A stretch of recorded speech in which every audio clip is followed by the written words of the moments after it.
beautiful. Now, more than 19,000 National Guardsmen have been called up to assist in the coronavirus response effort, including GOP Congressman Michael Waltz. The congressman is hanging up his suits and putting on his boots. He joins us now, the former Green Beret congressman. I apologize. I teased you earlier as a former congressman, but you're not actually leaving Congress. You're still a congressman. In fact, remarkably and admirably, the first Green Beret as well ever elected to Congress. What are you doing? Well, I was in uniform this week with the National Guard out at one of the COVID testing sites. They actually are putting one out in FedEx Field up near Washington, D.C. There's a lot of planning, guys, that go behind these sites in terms of bringing together state officials and law enforcement, local health officials, the state folks as well, the Army Corps of Engineers, military medical capabilities. And then we have to look at where are they located? What kind of transportation do people have to get there? How far away from hospitals? What kind of population density? So basically just helping with that planning. We also have the Secretary of the Army out who has done a phenomenal job of bringing not only the National Guard and the reserves, but the individual ready reserve and the Army Corps of Engineers, which has 15,000 of its folks out setting up hospital and testing sites all over the country. This is unprecedented in these mobilizations. Normally in a hurricane or wildfires, you have one or two states you can really focus those assets. We have over 30 states now, and I think by the end of this crisis, we'll get up to all 50, which hasn't happened since World War II. Wow. You know, Representative, you are not an ordinary lieutenant colonel, and I imagine the ability to gather that kind of information and use it for your constituents is amazing. Right. Thank you for your service. It's great stuff. I want to get your take. It's bringing that on the ground perspective back to legislating as well. And just very quickly, I just got promoted, so now we're colonel, heading on 24 years. I stand corrected. I stand corrected. How dare you, Pete? 24 years of service. Congratulations. We're going He's a full bird. He really outranks me now. All right. I got to get your take on one more story here. There's a lot of controversy surrounding the firing of a Navy captain, Captain Brett Kosher of the USS Roosevelt.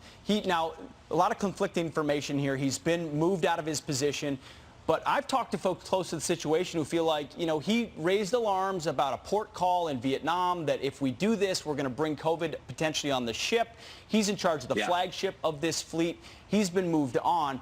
You know, what's your take? Because you saw the reaction he got from his sailors who clearly love this guy. Is the Navy gone wrong here?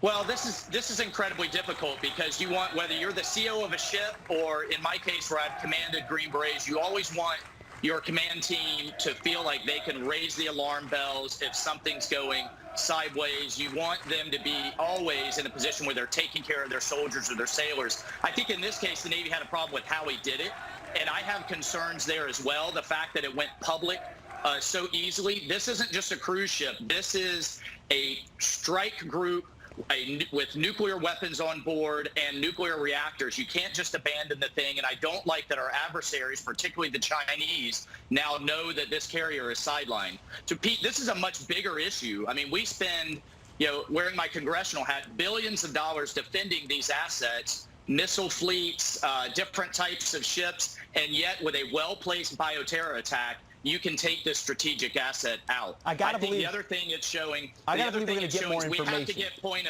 I think we are going to get more information. I think the Congress is going to demand more information on how this went down and how it leaked is what I'm very concerned about. But, you know, the other piece, we have to get point-of-care testing out there very quickly. I'm worried about our ballistic missile submarines with our nuclear deterrent, our missile silos. I did talk to the head of Special Operations Command. Our very top-tiered assets have been isolated off so that they can go, that package can go anywhere in the world if called upon. But, you know, this is in terms of biowarfare, it's that the Chinese have been developing. This should be a real wake-up call in our broader strategic sense outside of just this this one incident. Well, we'll continue to follow that. In the meantime, before we let you go, can we get your opinion, your update on, you know, the world was watching earlier this week as we saw multiple cruise ships with sick passengers and other passengers displaying symptoms docking in Florida. That, ate up much of the news cycle for a couple of days there. What's the update there in Florida? Well, I certainly understand, Governor DeSantis's reluctance to add more kind of fuel to the fire in terms of South Florida, which is where the hot spot is right now. But at the end of the day, we have Americans on board. We can't leave people just kind of dying out on ships. This is America. Let's bring them in. And the sheriff's departments down there have been escorting those individuals that need immediate hospitalization, but then also getting them back home and getting them quarantined back home around the country on chartered flights where they can be fully isolated and kept away from the general populace. So that's the plan that both the cruise ships and local officials came together with. I think going forward, we can't turn into a magnet, though, for these ships. Maybe other states could share some of the responsibility to have cruise ship ports like Louisiana or Georgia or other locations to kind of spread this out so that we don't overwhelm the resources in South Florida. Got it. All right, Representative Michael Waltz. Now, it said on my packet, Lieutenant Colonel. Now we know, full bird Colonel Waltz. Thank you very much, sir. Appreciate it. Thanks for everything you're doing. Keep up the fight, guys. Thank you for everything you're doing. Absolutely, Jillian.